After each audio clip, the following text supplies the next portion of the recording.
চট্টগ্রামে দ্রব্যমূল্যের লাগামহীন ঊর্ধ্বগতিতে নাকাল ভোক্তারা। চাল, ডাল, শাকসবজির পর এবার ভোজ্য তেলের বাজারও অস্থির হয়ে উঠেছে। এতে নাভিশ্বাস উঠেছে নিম্ন এমনকি মধ্যবিত্তদেরও। মেলাতে পারছেন না স্বাদ আর সাধ্যের হিসাব। কারসাজির সাথে জড়িতদের চিহ্নিত করে ব্যবস্থা নেওয়ার দাবি সাধারণ মানুষের। শীতের সবজিতে ভরপুর বাজার।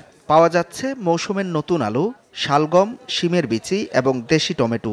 তবে কোনোটির দামই নিম্ন ও মধ্যবিত্তের নাগালে নেই। বাজারে গিয়ে হিমশিম খেতে হচ্ছে তাদের। স্বাদ ও সাধ্যের মধ্যে সমন্বয় করতে পারছেন না কিছুতেই।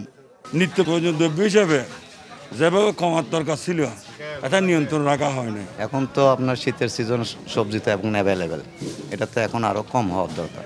মানুষ তো সবাই তো সমান না, অনেকে পারতেছে, অনেকে কিন্তু সাধ্যের বাইরে পারতেছে না।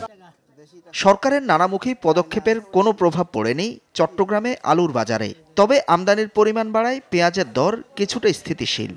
50 টাকা নিচে পেঁয়াজ নিয়ে আলুর দাম 45 টাকা, কিন্তু যে আলু আছে সে আলুর মানও অত ভালো না। যে কাস্টমার আলু নিতে 2 কেজি 3 কেজি 5 কেজি 20 কেজি হলে 5 কেজি নিয়ে যেত, এই কাস্টমার আলু নিয়ে 1 কেজি।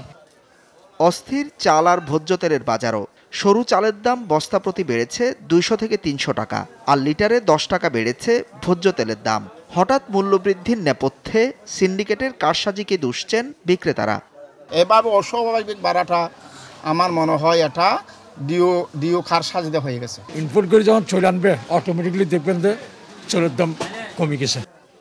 কোনো কারণ ছাড়াই পণ্যের দাম কেন বাড়ে, কারা কিভাবে ইচ্ছে মতো দাম বাড়ায়, এসব বিষয় তদারকি করে ব্যবস্থা গ্রহণের দাবি ভোক্তাদের। চালের দাম হঠাৎ করে বেড়ে গেছে, তেলের দাম হঠাৎ করে দেখে বেড়ে গেছে, কিন্তু কোন কারণে বেড়েছে, কি দেশের কি অর্থনৈতিক সমস্যার কারণে বেড়েছে নাকি যারা মজুত করছে তাদের জন্য বেড়ে গেছে? মনিটর না হলে তো সরকার কমাতে পারবো না, ব্যবসাটা কমাতে পারবো না আর কি। মনিটর তো আমরা দেখি না, আমরা সবসময় এইভাবেই কিনতে হয়। হোসাইন জিয়াদ, যমুনা নিউজ, চট্টগ্রাম।